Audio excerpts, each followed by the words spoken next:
Okay, so today we're looking at this ceiling fan. The first thing you'll notice on it is it's not too bright now because you can dim it. If I hold this down, it's going to put it up at full brightness. But in the morning and late at night, we want to keep it dim just as we're adjusting to the light outside, which is really, really great to have that dim switch. Then you can turn it on low, medium, and high as far as the speed go.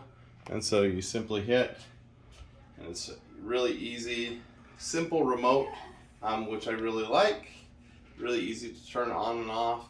And it gets, you see how long the blades are. It gets really good airflow for a regular sized room.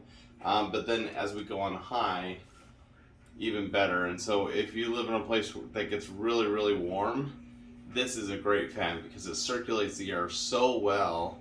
Plus it's a good looking fan. I mean, both the light and the blades on the fan are just both really great looking.